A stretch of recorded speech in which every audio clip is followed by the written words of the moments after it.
Oh,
Shri परमात्मने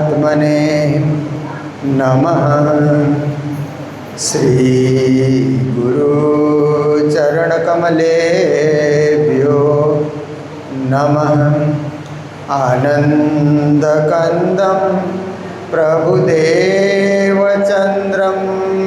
व्रजे स्वरूपे न पुरापि जातं प्रविश्य प्राप्तं प्रियप्राणनाथं परेशपूर्णं सततं नमामि। ब्रह्मा प्रियाज गरनाय जात सर्वस्वपाता भवसिन्धुत्राता विज्ञानदाता निजधर्मदाता दिनैकबन्धो शरणं प्रपद्ये दिनैकबन्धो शरणं प्रपद्ये। मंगल कृष्ण प्रणाम है मंगल धर्म प्रकाश मंगल सुंदर साथ हैं मंगल धाम उजास मंगल सुंदर साथ हैं मंगल धाम उजास। बोलो वृंदावन बिहारी लाल की, श्री सद्गुरु महाराज की, श्री प्राणनाथ प्यारे की, महारानी बाईजुराज की, महाराजा छत्रसाल की, गुरुजी मंगलदास महाराज की, परमहंस राधिका दास महाराज की, श्री कृष्ण प्रणामी धर्म की, तीनों पुरी धाम की, सर्व सुंदर साथ की, श्री बीतक कथा महोत्सव की, श्री लालदास जी महाराज की। धाम धनी धाम धनी धाम धनी जेहि विध राखे रास्ते ही विध रहिए। धनी धाम धनी धाम धनी कहिए धाम धनी।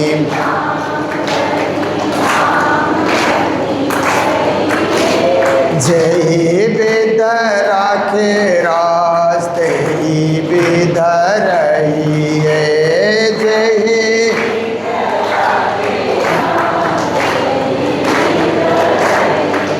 श्री राज श्यामा राज श्यामा राज श्यामा कहिए राज।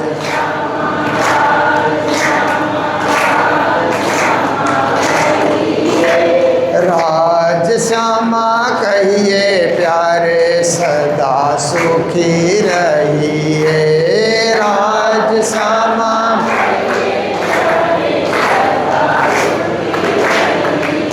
श्री राज श्यामा राज श्यामा राज श्यामा कहिए राज श्यामा।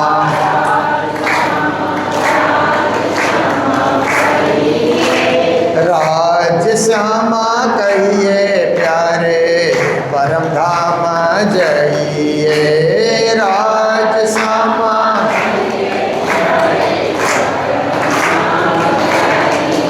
श्री राज श्यामा कहिए प्यारे परम धाम जइए।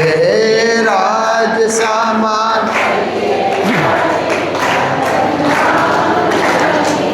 श्री राज श्यामा राज श्यामा राज श्यामा कहिए राज।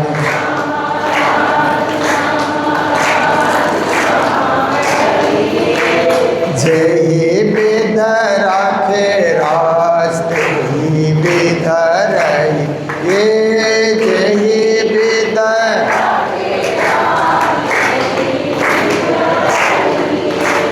जय विध राखे धनी तेहि विध रहिए। जय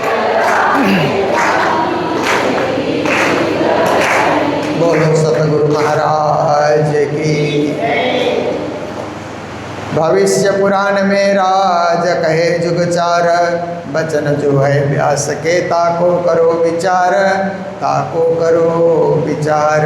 प्रणाम। उपस्थित धर्मप्राण शिरोमणि सुंदर साथ जी, माताएं, बहनें, भाइयों, बीतक कथा, बीतक चर्चा।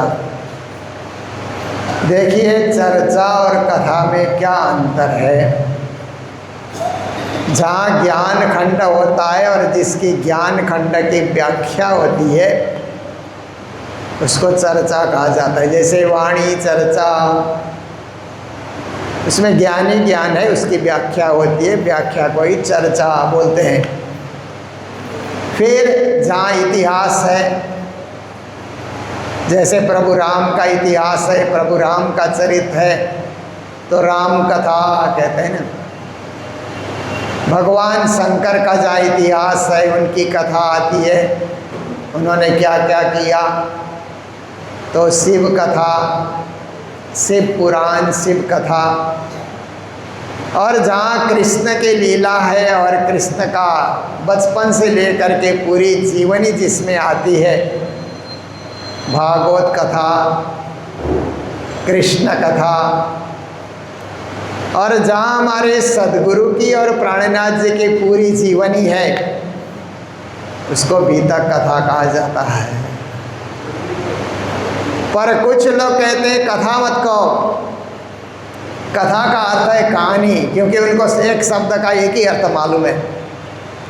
एक शब्द के कई अर्थ होते हैं।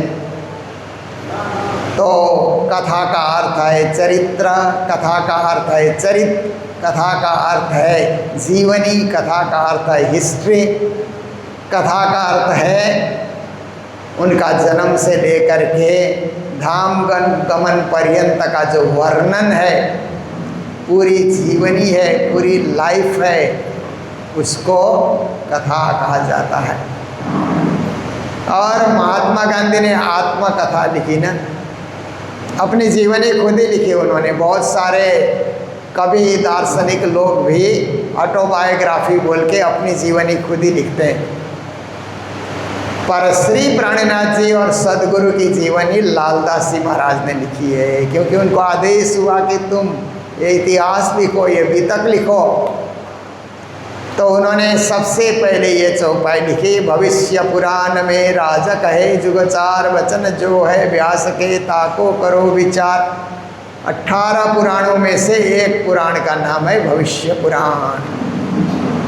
कहते हैं उस पुराण में 4 युग के राजा का नाम लिखा गया है, और 4 युग के राजा का नाम भी लालदास जी महाराज यहाँ वर्णन करते हैं। पर सबसे पहले हम 18 पुराण का नाम सुनते हैं। संस्कृत में एक ही श्लोक में 18 पुराणों का नाम आता है। मद्वयम भद्वयम चैव व्रत्रयम वचतुष्टयम अनापकुष्कलिंगानि पुराणानि पृथक पृथक। एक श्लोक याद करने थे, 18 पुराणों का नाम याद हो जाएगा। कहते हैं कि मौ से मद्वयम, मौ से 2 पुराण होते हैं। एक मत्स्य पुराण है, एक मार्कंडेय पुराण है। देखिए भाद्वयम, भा से 2 पुराण होते हैं, एक भागवत पुराण है, एक भविष्य पुराण है ना। फिर कहते हैं व्रत्रयम, व्र से 3 पुराण होते हैं, ब्रह्म वैवर्त, ब्रह्म और ब्रह्मांड पुराण। फिर कहते हैं व चतुष्टयम, व से 4 पुराण होते हैं, वामन पुराण, वायु पुराण, बराह पुराण और विष्णु पुराण।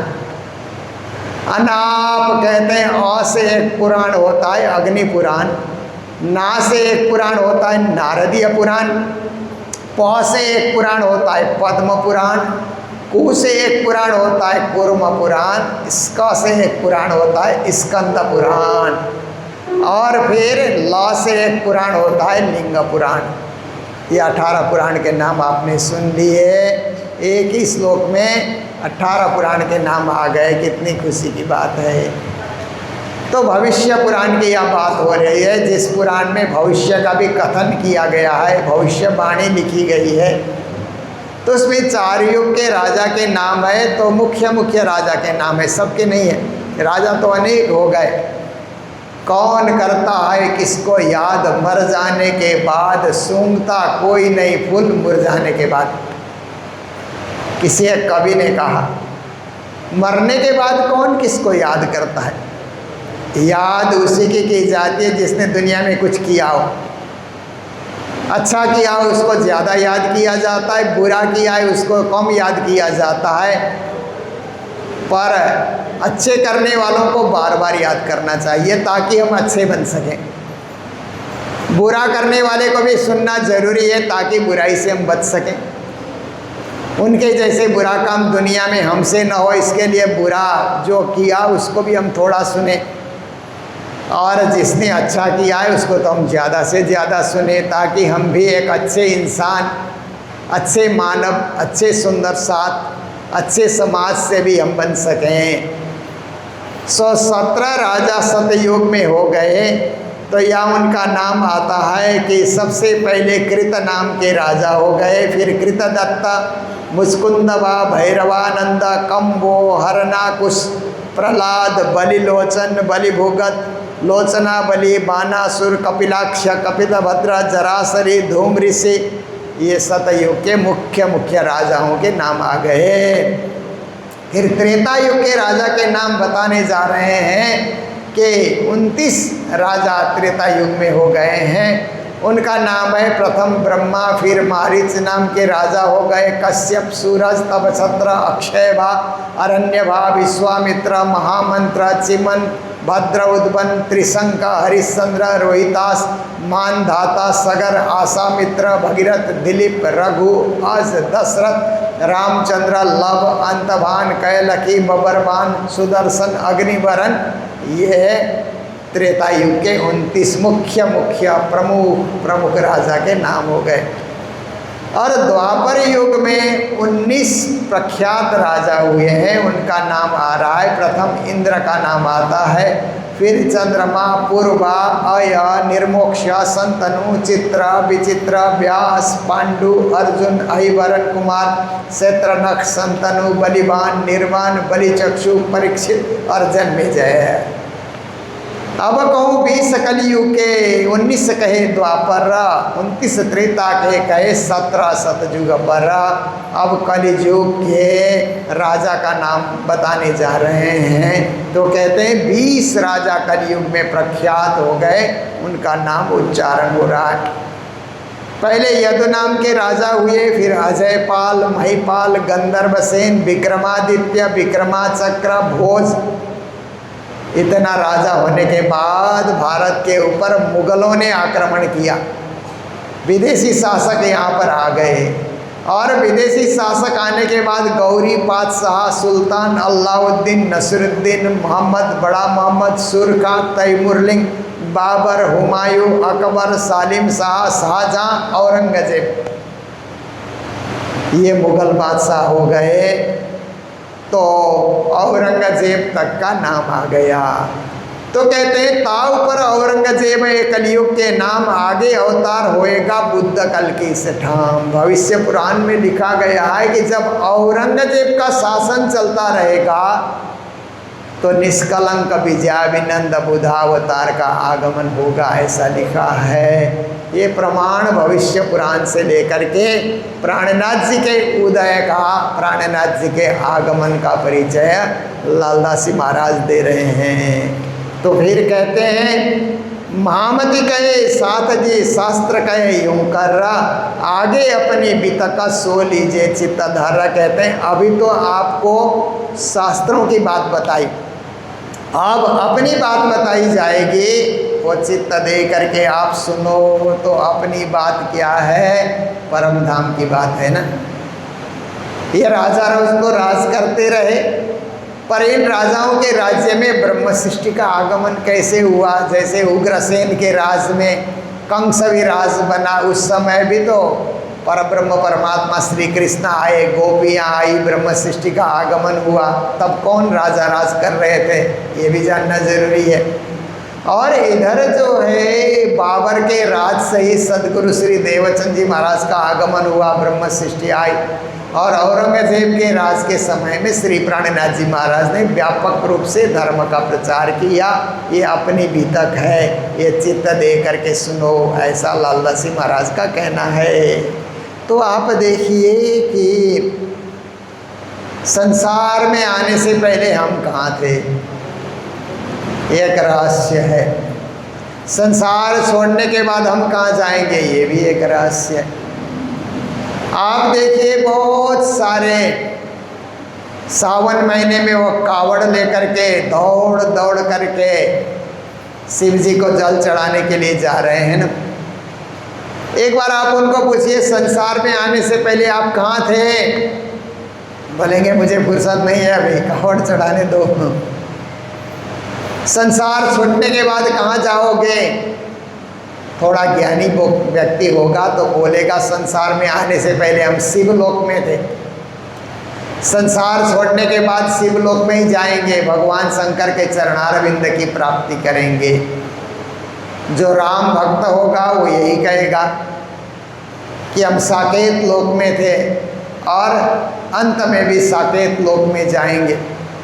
और कई लोग निष्ठा से पूजा करते हैं, बड़ी निष्ठा से, परंतु उनको पता ही नहीं होता कि आए कहाँ से जाएंगे कहाँ, फिर भी किए जा रहे हैं पूजा पाठ। वो क्यों पूजा कर रहे हैं, वो मोक्ष के लिए नहीं, संसार में सुख शांति के लिए, परिवार में शांति रहे, सब कुछ अच्छा हो, बाल बच्चे आज्ञाकारी हो, बाल बच्चे खूब पढ़े लिखे, धन कमाए, समृद्ध बने और आज्ञाकारी भी बने, माता पिता की सेवा करें। एक संसार में सुखी जीवन जीने के लिए भी कई लोग भक्ति करते हैं, परंतु उनसे थोड़े ज्ञानी जो होते हैं ना, वो कहते हैं सुखी जीवन तो जिएंगे, पर एक दिन जीवन ही छूट जाए तो कहाँ जाएंगे फिर, उसका भी तो पता होना चाहिए। प्राणनाथ जी ने एक जगह वाणी में कहा ना, जाको तुम सतगुरु कर से हो,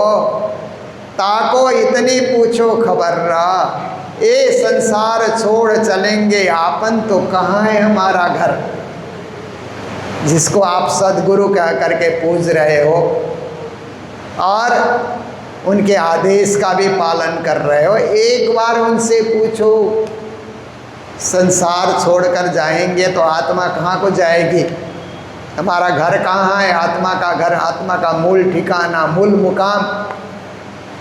तो ज्ञानी गुरु होंगे तो कोई ना कोई लोग बता देंगे, ब्रह्मलोक, कैलाश, वैकुंठ, स्वर्ग, शून्य, निराकार, ज्योति स्वरूप, महानिराकार, महाशून्य, प्रणव ब्रह्म।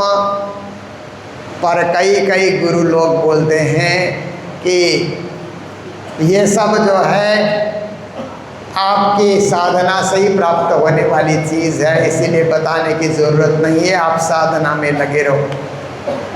पर हमारे गुरु श्री देवचंद्र जी और प्राणनाथ जी महाराज ने स्पष्ट शब्दों में कहा कि आपकी आत्मा परमधाम से आई और अंत तो गत्वा उसी परमधाम में जाएगी, यदि आत्मा माया में नहीं भटकी, माया में नहीं उलझी, माया को ही घर बना करके उससे परे का ध्यान चिंतन नहीं किया तो यहाँ अटक जाएगी। अन्यथा माया से आप निवृत्त हैं, इतना बंधन आपका नहीं है और इतने लगाव नहीं है दुनिया से, तो आपकी आत्मा जहाँ से आई वहीं चल करके जाएगी। कोई रोक नहीं सकेगा, व्यवधान नहीं डाल सकेगा, विघ्न नहीं डाल सकेगा, सीधा आपकी आत्मा उसी परमधाम में जाएगी। ऐसे स्पष्ट शब्दों में प्राणनाथ जी महाराज ने हमें बताया है वाणी के माध्यम से, और हम क्या है, भाग्यशाली हैं, हमारे लिए कोई दुविधा नहीं है। कुछ लोग दुविधा में पड़ जाते हैं कि परमधाम भी जाएंगे कि नहीं जाएंगे। ऐसी दुविधा लेने की क्या ज़रूरत है, पक्का विश्वास रखिए ना, अटल विश्वास, पक्का विश्वास। राज्य हमें परम गति, मोक्ष गति देंगे, परम धाम में पहुंचाएंगे। हमने राज्य को भजा, राज्य के सिवाय किसी को भजा ही नहीं। एक परब्रह्म परमात्मा की भक्ति हमने की है तो क्यों नहीं तरेंगे, क्यों नहीं परपद जाएंगे, क्यों नहीं मोक्ष पद को जाएंगे? जरूर जाएंगे। हमारा अटल विश्वास है, पक्का विश्वास है। विश्वासम फलदायकम, विश्वास करीने दौड़े जेहा तारतम नो फल ले से तेहा। तो परम धाम की थोड़ी सी व्याख्या मैं आपके समक्ष रखूँगा। परम धाम 25 पक्ष से युक्त है। धाम तलाव कुंज बन जोए, नहरे मानिक बन की सोए, पश्चिम चौगान बड़वन कहिए, पुखरा जी जमुना जी लइए। आठों सागर 8 भूमि के 25 पक्ष परम धाम के। परम धाम में 25 पक्ष है। हर पक्ष आनंद भोगने के लिए, आनंद प्राप्ति करने के लिए, आनंद की लीला करने के लिए हर पक्ष बने हुए हैं। तो आप देखिए, आनंद की थोड़ी सी लीला आप लोग आए होंगे। तो अभी एक सम्मेलन हुआ ना, बाईजुराज सम्मेलन, आपने देखा होगा। कुछ माताएं तो ऊपर चढ़ भी नहीं पाई, बोलते घुटन में दर्द है, ऊपर नहीं चढ़ पाएंगे। पर परम धाम में तो 100 सीढ़ी चढ़ना ही पड़ेगा। तो उन लोगों को 2 दिन तक हम लोगों ने इतना व्यस्त रखा, या प्रार्थना करो, या भजन करो, या नाचो, या गाओ, या सुनो, या भोजन करो, या सब कुछ हो गया तो रात्रि को सोने चले जाओ। तो 2 दिन तक उन्होंने आनंद की लीला देखी। इसलिए अभी भी आप देखिए तो सोशल मीडिया में कोई ना कोई कुछ डाल ही रहा है उस कार्यक्रम के विषय में। और सिलीगुड़ी मंदिर का भी इतना प्रचार हो गया, उसके चलते सिलीगुड़ी मंदिर का बहुत प्रचार हुआ। सब देखने लगे, बड़ा भारी सुंदर मंदिर है, बड़ा सुंदर कार्यक्रम हुआ। तो ऐसे लीला परम धाम में होती है। राज्य किसी को चुप रहने नहीं देते। सुबह से लेकर के रात के विश्राम के समय तक देखिए, सुबह आप देखिए जब 5 साढ़े 5 बजे की बेला होती है तो सखियाँ सबसे पहले उठ जाती हैं। 20 सखियाँ उठती है और उठ कर के 4 8 सखियाँ, तो 4 सखी श्यामा जी का श्रृंगार ठीक करती है, 4 सखी राज्य का श्रृंगार ठीक करती हैं, और 12 सखियाँ प्रभाती गाती हैं। वो 5वीं भोग में रंगपर वाली मंदिर में ये लीला होती है। फिर इतने में 12,000 सखियाँ सब उठ करके तैयार होकर के वहाँ पर आती है। परम धाम में नहाने की जरूरत नहीं है। आप याद कीजिए, मारावाला जी चलो जमुना जल झीलिए, अपने आप जमुना के जल आपके ऊपर आ जाते हैं और जमुना का छींटा लग जाता है। छींटा लगते ही आप पावन पवित्र होंगे, क्योंकि आप शरीर रूप में नहीं है, आत्मा रूप में वहाँ विद्यमान है।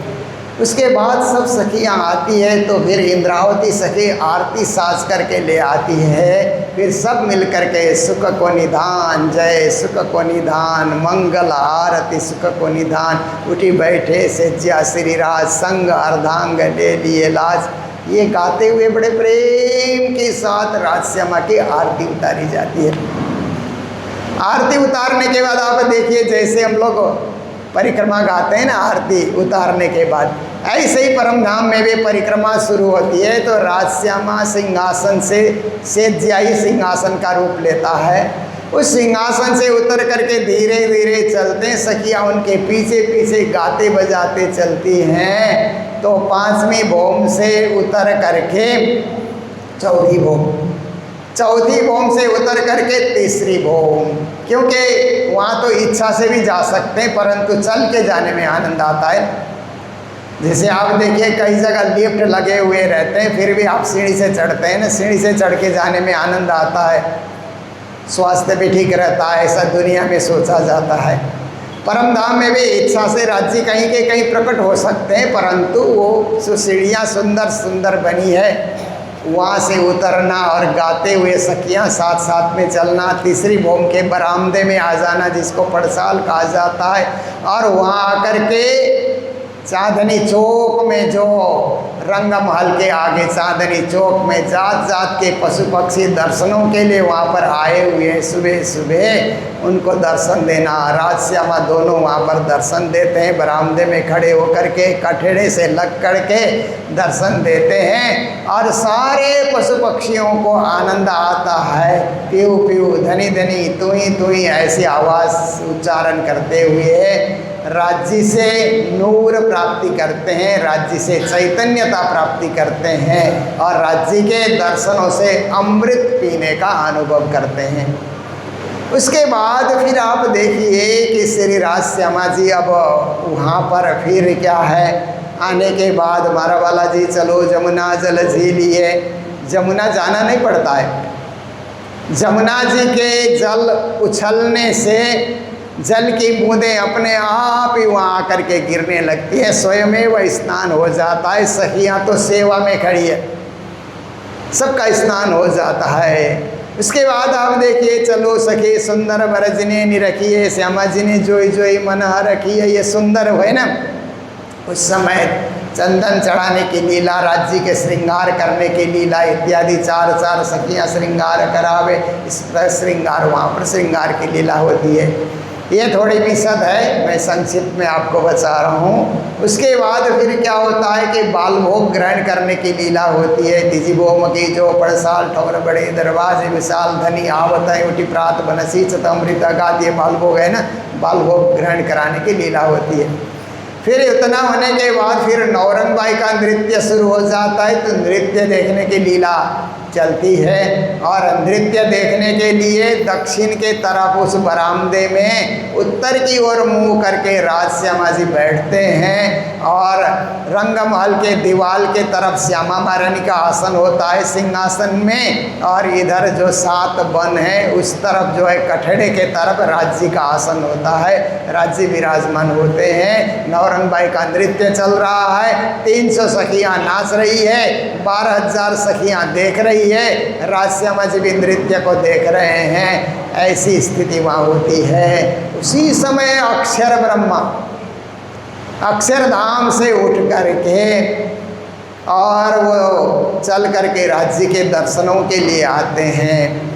और परम धाम में जमुना जी के ऊपर 2 पुल बने हुए हैं ना, एक केल वन के सामने केल का पुल है, बट वन के सामने बट वन के ऊपर जमुना के ऊपर बट का पुल बना हुआ है। 5-5 भौम से सुशोभित हैं दोनों पुल। और वहाँ उस बट के पुल में से अक्षर ब्रह्मा इधर आकर के उतर करके चांदनी चौक में आते हैं और हाथ जोड़ करके नीचे खड़े हो जाते हैं। तो नौरंग बाई का नृत्य चल रहा है, सब सखियाँ अलमस्त होकर के नृत्य देख रही हैं, नाचने वाली भी मस्त हैं, देखने वाले भी मस्त हैं, श्यामा जी भी मस्त होकर के नृत्य देख रही है। तभी राज्य महाराज नीचे अक्षर आ गए, उनको आभास होता है। तो ऐसे राज्य महाराज जरा सा मुंह मोड़ करके अक्षर को दर्शन देते हैं। दर्शन करके पीछे फिरे, राज्य के दर्शन होते हैं तो अक्षर में भी सृष्टि करने की चैतन्यता और सृष्टि करने की शक्ति का विस्तार हो जाता है। वो दर्शन करने के बाद केल के पुल से फिर अपने अक्षरधाम में जा कर के अपनी लीला शुरू करते हैं।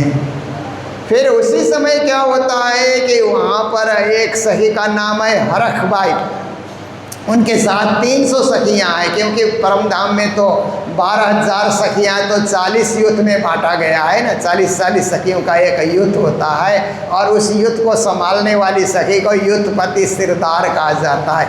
तो हरखबाई के साथ भी एक युद्ध है, एक युद्ध में 40 युद्ध हैं, तो एक युद्ध में 300 सखियाँ हैं, 300 को 40 से गुना कीजिए तो 12,000 हो जाते हैं। तो हरखबाई फिर वन की ओर उतर करके जाती है और तीसरी बोम से दूसरी बोम, पहली बोम 100 सीढ़ी और 20 चांदे उतर करके फिर 7 वन बने हुए हैं, 7 वन में घूमती है, पीछे अन्न वन में चली जाती है। जा करके फल फूल मेवा मिष्टान्न इत्यादि तोड़ करके सखियाँ भी तोड़ती है और तोड़ करके उनको खुद को उठा करके लाना नहीं पड़ता है। वहाँ जो बंदर हैं वो टोकरी लेकर के खड़े हो जाते हैं, उनमें भर दो और नीचे चांदनी चौक तक वो लेकर के आते हैं। फिर सखियाँ अपने प्रेम से उनको लेकर के प्रथम भोग में पहुँच जाती है। प्रथम भोग में रसोई का चौक है, तो वहाँ पर लाड़बाई नाम की सखी युद्धपति सिरदार है, उनके नीचे 300 सखियाँ काम करती है। तो रसोई बनाने की तैयारी में लगी हुई है, राज्य के लिए, श्यामा जी के लिए और 12,000 सखियों के लिए रसोई तैयार करना है, तो उनकी सेवा है। तो हरखबाई का युद्ध जब सामान लेकर के सामग्री, फल फूल इत्यादि, अन्न इत्यादि जो भी है सब इच्छा सो मगावे, राज्य की इच्छा के अनुकूल सामान लेकर के वहाँ देती हैं। तो लाड़बाई का युद्ध प्रेम से भोग व्यंजन बनाता है, तरह तरह के मेवा, मिष्टान्न, पकवान इत्यादि सब कुछ तैयार करता है। देखिए कैसी सेवा परम धाम में होती है ना। ये सब लीला करते हुए जब 11, साढ़े 11, 12 बजने की बेला होती है, तो राजी महाराज नौरंग बाई का नृत्य होने के बाद सखियों के बीच अद्वैत की बातें करते होते हैं, अखंड की बातें, अद्वैत की बातें, चैतन्यता की बातें, सच्चिद आनंद की बातें करते होते हैं। उसी समय लाड़बाई आकर के कहती है, श्री राज्य की आज्ञा पाऊँ तो या समय रसोई ले आऊँ। हे राज्य महाराज आप आज्ञा करें तो मैं रसोई ले करके आऊँ।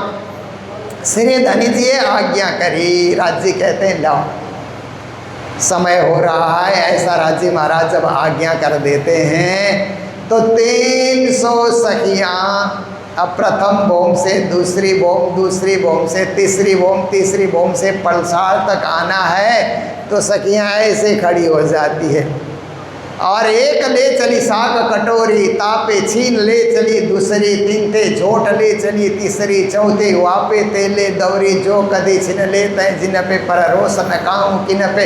इधर एक लेकर के आ रहे, उसके हाथ से छिन करके दूसरी देती है, दूसरे के हाथ से तीसरी, तीसरे के हाथ से चौथी, चौथे के हाथ से पाँचवीं। परस्पर लेना देना होता है, पर किसी को गुस्सा नहीं आता।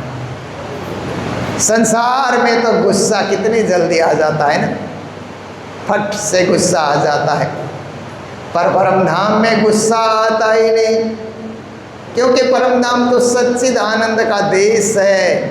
वहाँ मैं मेरा नहीं, वहाँ हम और हमारा।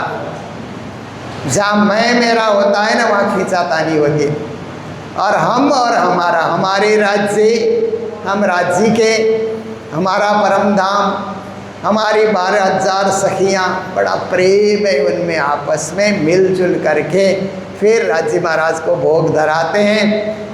श्री राजश्यामा भोग व्यंजन ग्रहण करते हैं। भोग व्यंजन ग्रहण करने के बाद उसी तीसरी भोग में ही नीलो न पीलो 2 रंग मिक्स्ड कलर वाला वो रूम है जहाँ राजश्यामा विश्राम करते हैं। 12, साढ़े 12 से लेकर के लगभग 3 बजे की बेला तक विश्राम करते हैं। सैया तले आरोग न गैया, आरोग आए पान बीड़ी लैया। सखियाँ नीचे प्रथम भोग में जा कर के सब राज्य को भोग धराने के बाद प्रसाद वितरण होता है, और जो भोजन बना हुआ है वो सब ग्रहण कर लेते हैं सखियाँ। परम धाम में खाना नहीं पड़ता, पर लीला नहीं करेंगे तो आनंद कहाँ से आएगा, इसीलिए खाना पड़ता है, प्रसाद ग्रहण करना पड़ता है, कुछ लेना पड़ता है, तो ये सब लीला है। तो आप देखिए उसके बाद क्या होता है कि सखियाँ भोजन ग्रहण करने के बाद फिर राजश्यामा के वहाँ चली जाती हैं। राजश्यामा सभी को पान बीड़ा वितरण करते हैं प्रेम से, मुखवास, पान बीड़ा पाने से मुखवास के रूप में। राजश्यामा विश्राम कर रहे हैं तो सखियाँ फिर इधर उधर जाती हैं, और राजश्यामा से जो सच्चिद आनंद का जो प्रेम मिला, वो प्रेम परम धाम के 25 पक्ष में जो भी वहाँ पर पशु पक्षी हैं या वहाँ पर खूब खुशहालियाँ हैं, सबको राज्य का प्रेम, राज्य का आनंद उनको वितरित करती हैं। ये कार्य करके जब 3 बजे की बेला होती है तो उस समय फिर छठी भोग में जो सुखपाल हैं, विमान है ना परम धाम में, वो विमान अपने आप ही तीसरी भोम की पड़साल में आकर के लग जाते हैं, और 2-2 सखियाँ चढ़ती है। एक विमान में आमने सामने होकर के 2 सखियाँ बैठती, विमान उड़ जाता है, फिर दूसरे में 2 सखियाँ बैठती, विमान उड़ जाता है परम धाम के चिदाकाश में। ऐसे करते हुए 6,000 विमान आ जाते हैं और उनमें सखियां बैठ करके परमधाम के चिदाकाश में उड़ने लग जाती हैं। एक विमान में राजश्यामा विराजमान होते हैं। राज्य के पास इंद्रावती सखी चमर लेकर के खड़ी होती है, श्यामा जी के पास सुंदरबाई सखी चमर लेकर के खड़ी होती है। और लगभग 3 से लेकर के 5:30 बजे तक विमान में विहार करने का, आकाश में परिभ्रमण करने की ये लीला होती है। तो हर लीला में आनंद है, मात्र राजश्यामा वहाँ परिभ्रमण करते हैं ऐसी बात नहीं है। परम धाम में क्या होता है कि वहाँ विहार कर रहे हैं तो पक्षी भी साथ साथ में उड़ रहे हैं, वो भी आनंद ले रहे हैं। ज़मीन के जो पशु हैं ना, वो भी विचरण कर रहे हैं, घूम रहे हैं, उछल रहे हैं। ज़मीन में भी आनंद का विस्तार हो रहा है, आकाश में भी पक्षियाँ उड़ उड़ करके आनंद का उपभोग कर रहे हैं। और इधर देखिए कि फिर राजश्यामा है और सखियाँ हैं, वहाँ पर परम धाम में विचरण कर रहे हैं, विहार कर रहे हैं, तो बड़ा आनंद होता है। इस प्रकार से आनंद विहार करने के बाद आप देखिए प्रतिपदा का दिन है। परम धाम की सारी लीला पक्ष के हिसाब से होती है ना, तो कृष्ण पक्ष है अभी और प्रतिपदा का दिन है, तो पाट के घाट में विमान को उतारा जाता है, सुखपाल को उतारा जाता है और वहीं पर झिलना की लीला होती है। आधी घड़ी तक झिलना की लीला वहाँ पर होती है। अगर कृष्ण पक्ष की द्वितीया तिथि है तो बट के पुल पे सुखपाल को वहाँ पर रोका जाता है, वहाँ से राजश्यामा सखियाँ उतरती हैं, वहाँ पर लीला विहार करते हैं। और तृतीया है कृष्ण पक्ष की तो कुंज निकुंज वन में उतरते हैं, वन में विहार करते हैं, वहीं स्नान इत्यादि करते हैं। चौथी की तिथि है तो फूल बाग में, नूर बाग में विचरण करते हैं। 5वें की तिथि है तो पश्चिम में चौगान बना हुआ है, बहुत बड़ा मैदान बना हुआ है, वहाँ पर खेलने की लीला वहाँ पर होती है। 6ठी का दिन है तो परमधाम के उत्तर दिशा में लाल चबूतरा, लाल रंग का लंबा चबूतरा बना हुआ है, वहाँ पर विहार करने की लीला होती है। 7वें की तिथि है तो बड़ोवन में विहार करते हैं। 8वीं की तिथि है तो मधुबन महावन में विहार करते हैं। 9वीं की तिथि है तो पुखराज पहाड़ के नीचे एक तरहटी है, तरहटी बोलते हैं, नीचे उतर करके एक भूम नीचे उतरने के बाद वहाँ भी मॉल, मंदिर, बाग बगीचे बने हुए हैं, वहाँ श्री यमुना जी प्रकट होती है, उस दृश्य को वहाँ पर देखते हैं, आनंद विहार करते हैं। फिर 10वीं की तिथि है तो पुखराज की चांदनी में जाकर के लीला विहार करते हैं। 11 की तिथि है तो पुखराज ताल में, 12 की है तो बंगले में, 13 है तो अद्विज के कुंड में, 14 है तो ढपा चबूतरा में, और आप देखिए अमावस्या की तिथि है तो केल के पुल में विहार करते हैं। अब आइए शुक्ल पक्ष में कहाँ कहाँ जाते हैं। शुक्ल पक्ष के प्रतिपदा है तो तख्तरवा में बैठ करके बड़ा विमान है, उसी एक ही विमान में 12,000 विराजमान हो जाते हैं राजश्यामा और सखियाँ। तो शुक्ल पक्ष में प्रतिपदा में नूर सागर में विहार करते हैं, द्वितीया में नीर सागर, तृतीया में क्षीर सागर, चतुर्थी में दधी सागर, 5वीं में घृत सागर, 6ठी में मधु सागर, 7 में रस सागर, 8 में सर्वरस सागर, 9वीं में 4 हार हवेली, 10वीं में बन की नहरें, 11 में मानिक पहाड़, 12 में जबरों की नहरें, 13 में 24 हांस का महल, 24 में टापू महल जो हौज कोसर के बीच में बना हुआ है। और पूर्णमासी की तिथि आती है तो रंगमहल के चांदनी में 10वीं भूमि में महाराज की लीला करते हैं। ये परम धाम में 30 के 30 दिन शुक्ल पक्ष और कृष्ण पक्ष दोनों पक्ष मिला करके 30 दिन होते हैं, 1 महीना हो जाता है। पूरे महीने भर कहाँ कहाँ जाते हैं, क्या क्या लीला करते हैं, यहाँ पर वर्णन आया। और कृष्ण पक्ष की तिथि है तो वन में विहार करके लगभग 6 बजे तक राज्य लौट आते हैं। तो लौट करके जब आते हैं और 100 सीढ़ी 20 सादे चढ़ करके जब 28 स्तंभ के चौक में राज्य महाराज पहुंच जाते हैं तो वहीं पर इंद्रावती सखी और अमलावती सखी मिल करके कंचन थाल चौमुख दीवला दीपक ज्योत प्रकाशी करे आरती जिया बर रानी आनंद अंग उल्लासी राजश्यामा की आरती उतारती हैं। फिर रसोई की हवेली में जा कर के राजश्यामा जी रसोई ग्रहण करते हैं उसके बाद फिर चौथी भोम में जाते हैं। चौथी भोम निरत की बाखर नौरंग भाई नृत्य करे अंदर। चौथी भोम में नौरंग भाई का नृत्य होता है, वो भी बारी बारी से। नौरंग भाई तो हेड है, परंतु नृत्य करने का 12,000 को ही अवसर मिलता है। आज 300 की बारी, कल 300 की बारी है, ऐसे करके बारी बारी से वो 40 दिन में बारी लौट करके आती है। तो आप देखिए, फिर 9 बजे की बेला होती है तो पधारो मेरे बालाजी रंग भरी रहे न, रंग भरी रहे न, रस भर रहे न, पधारो मेरे बालाजी सखियाँ गाने लगती हैं। श्री राजश्यामा जी 5वीं भोम में सुंदर जो सेजिया तैयार किया गया है वहाँ पर पहुँचते हैं। तो फिर एक सखी प्रणाम करती है, अपने कक्षे में जाती है, दूसरी प्रणाम करती है, कोई बात पूछ लेती है तो राजी उसको जवाब देते हैं। करते करते रात के 12 बज जाते हैं और रात्रि 12 बजे से सुबह 6 बजे तक राजश्यामा विश्राम करते हैं। सब सखियां भी विश्राम करती हैं, पर 6 बजने से पहले 20 सखियां उठ करके फिर सेवा में हाजिर हो जाती हैं। और शुक्ल पक्ष की तिथि चल रही है तो क्या होता है कि रात के 9 बजे तक वन में ही विहार करके, क्योंकि उजाली रात्रि है तो वन में ही विहार करके 9 बजे लौट करके आते हैं। फिर 5वीं भोम में परवाली मंदिर में राजश्यामा पहुंचते हैं तो एक सखी प्रणाम, दूसरी प्रणाम, तीसरी प्रणाम। आप देखिए कार्यक्रम तो पूरा हो जाता है, यहाँ भी पर सुंदर साथ के प्रणाम लेने में बड़ा टाइम लग जाता है न। सब प्रणाम, यही हाल परम धाम में भी है। तो लगभग रात के 12 बज जाते हैं, फिर विश्राम होता है। और पूर्णमासी की तिथि है तो रंगमहल के चांदनी जो 10वीं भोग में आकाशी है, वहाँ पर अनेक बाग बगीचे सुंदर बने हुए हैं। वहाँ पर रास लीला, महारास लीला, हम लोगों ने भी बाईजुरास का कार्यक्रम किया तो दूसरे दिन हम लोगों ने महारास कराया था। जितने सखियाँ आई हैं सबको रास में सम्मिलित होना है, सबको नाचना है, क्योंकि उसी से तो परम धाम के आकाशी में चांदनी में रास करने का आनंद का अनुभव होता है। तो अब देखिए ये परम धाम की सारे दिन की है अविरत, तुम लीजो दृढ़ कर चित्त, अपना जीवन है नित्य। प्राणनाथ जी कहते हैं ये 24 घंटे की परम धाम की लीला हो गई जो राजश्यामा करते हैं। आप दृढ़ता के साथ चित्त में ग्रहण कीजिए कि आपका जीवन नित्य है, आप अनित्य नहीं हैं, नित्य हैं। आप अजर हैं, अमर हैं, अविनाशी हैं।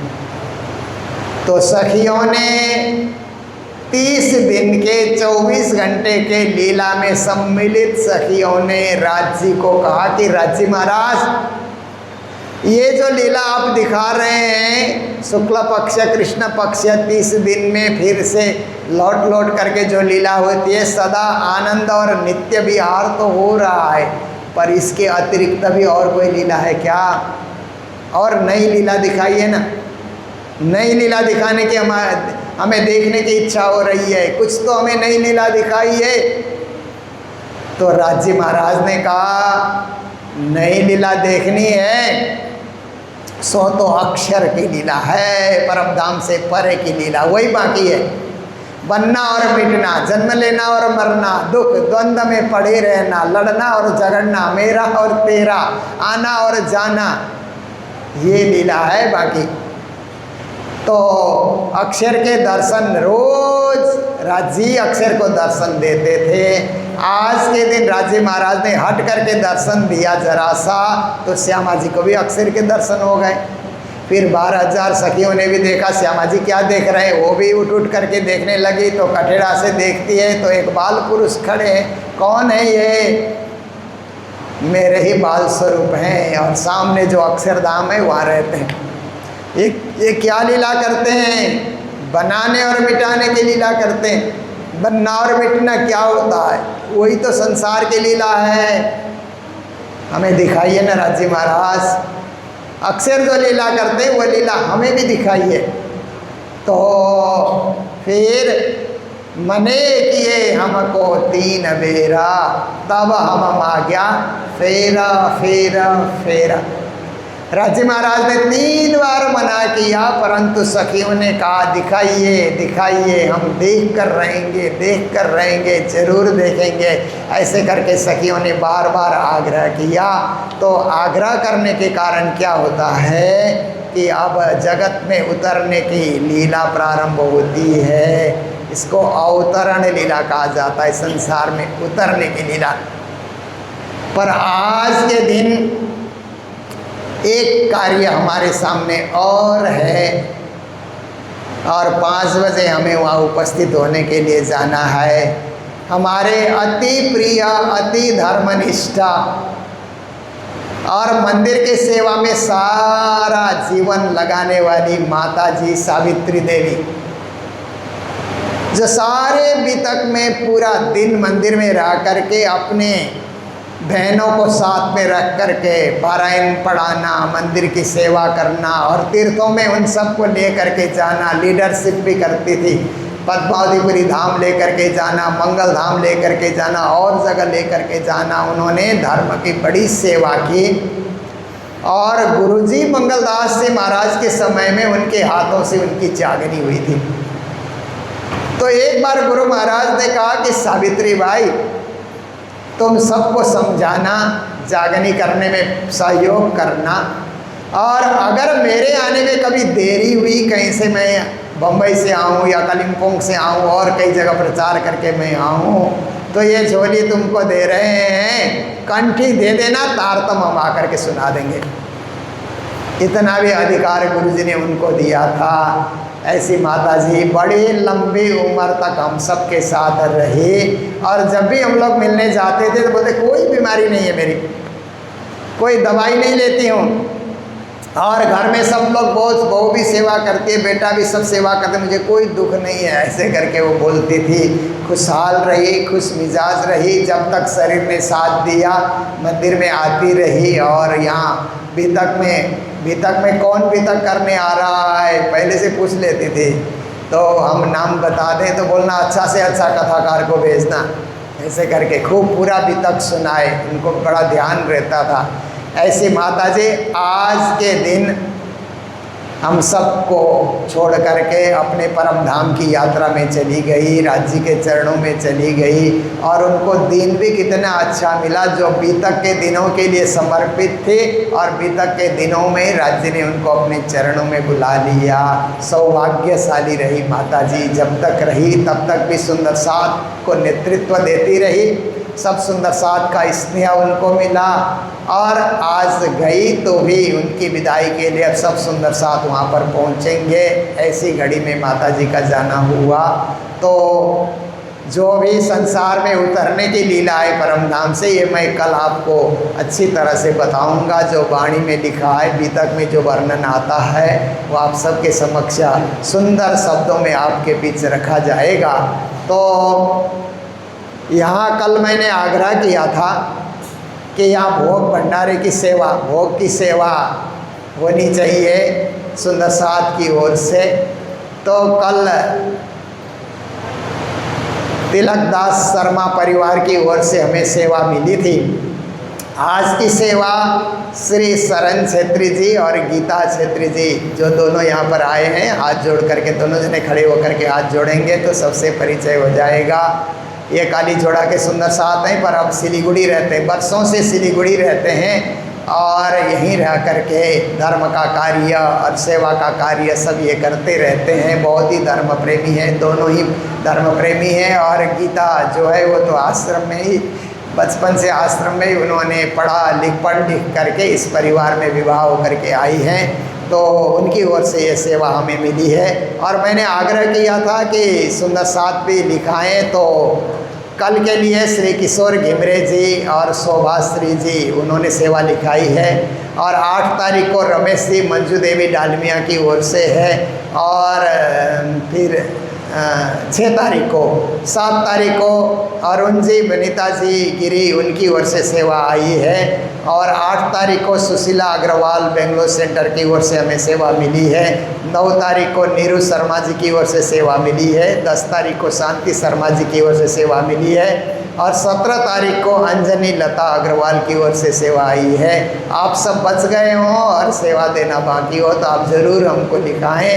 ये 32 दिन सेवा की मिलती है, तो 32 के 32 दिन बुक हो जाएं, और बुक होने के बाद ऊपर से आएंगे तो हम 2-2 का नाम भी उच्चारण करेंगे। ये राज्य की सेवा है, हम जो सेवा दे रहे हैं राज्य को भोग लगता है, फिर प्रसाद का वितरण होता है। आप सबको उसका जो है साथी बनने का, सहयोगी बनने का अवसर मिल जाता है।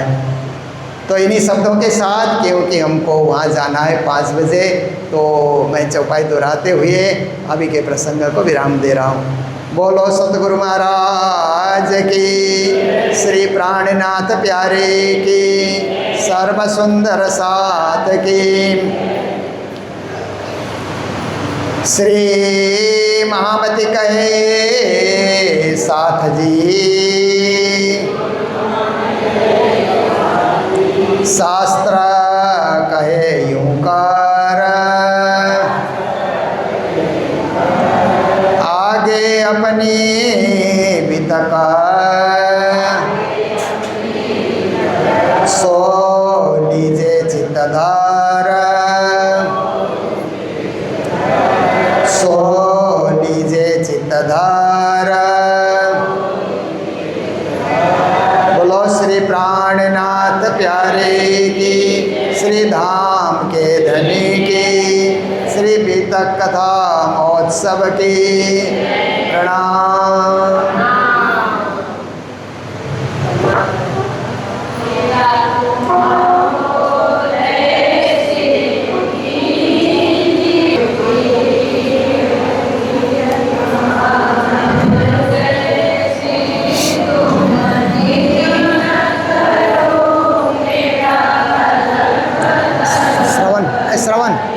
श्रवण सबै को खींची रहना, एक ठाउँ नाटिका के घुमाई रहना।